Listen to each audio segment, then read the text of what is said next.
ప్రియమైన భగవద్భక్తులకు నమస్కారం.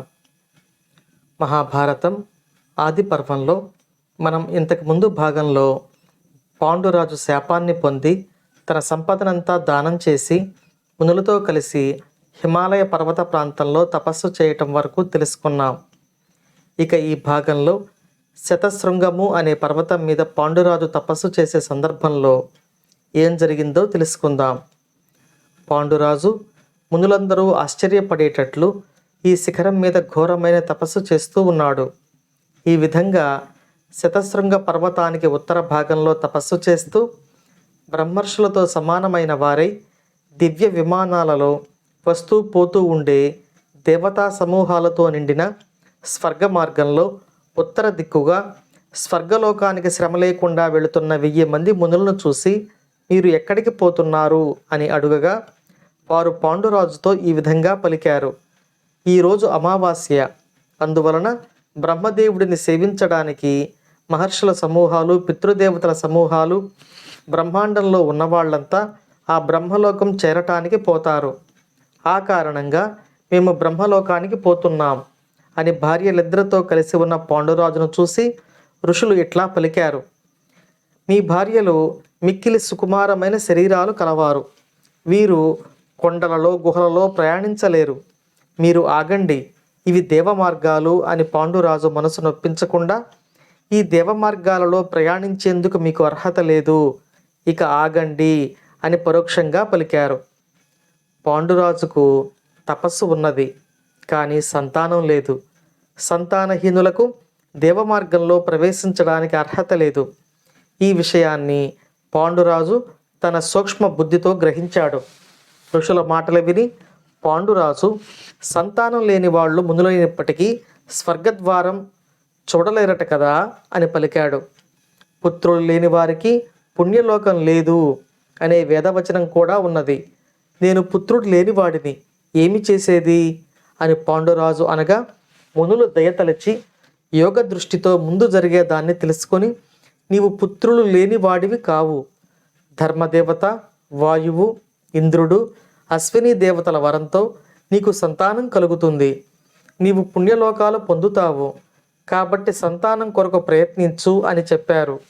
అది విని పాండురాజు పురుషుడు దేవ, ఋషి, పితృ, మనుష్య రుణాలు 4 పుట్టి ఆయా కాలాలలో చేయవలసిన కార్యాల చేత రుణ విముక్తులు కావాలి. అట్లా రుణ విముక్తులు కాని వాడికి పుణ్యలోకాలు లేవు.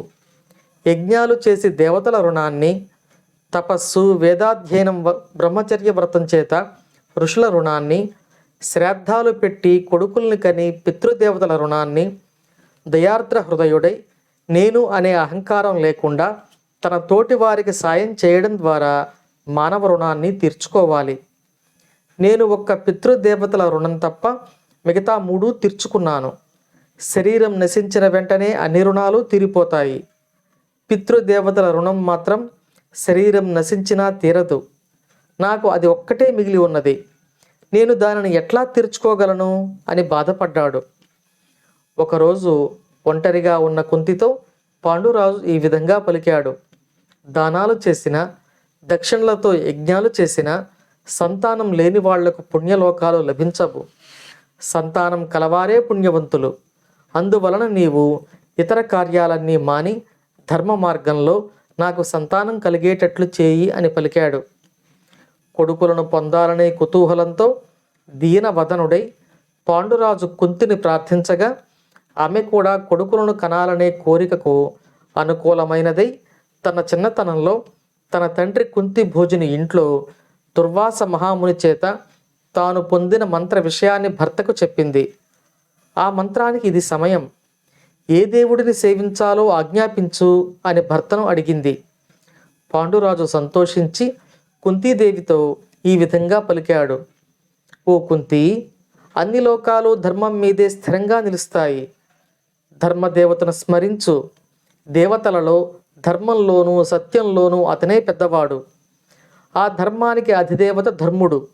అతని స్మరించి సంతానాన్ని పొందాలని పాండురాజు కోరుకోవడం ఈ సృష్టి పట్ల అతనికి ఉన్న మంచి దృక్పథం వ్యక్తం అవుతుంది. ధర్మాన్ని రక్షించే సంతానాన్ని కోరటం ఉత్తమ గృహస్థ ధర్మం. పుట్టబోయే కొడుకు మూర్తి కట్టిన ధర్మం కావాలని పాండురాజు సంకల్పించాడు. భర్త ఆజ్ఞతో కుంతీదేవి భర్తకు ప్రదక్షిణం చేసి మనసు నిలిపి మహాముని ఇచ్చిన మంత్రాన్ని యథావిధిగా జపించి ధర్మదేవతను ప్రార్థించింది. ధర్ముడు యోగం చేత రూపాన్ని ధరించి వరం ఇచ్చాడు. కుంతీదేవి అతని దయ వలన గర్భం ధరించింది. తర్వాతి భాగంలో కుంతీదేవికి ధర్మరాజాదులు జన్మించడం గురించి తెలుసుకుంటాం. ఓం నమో భగవతే వాసుదేవాయ.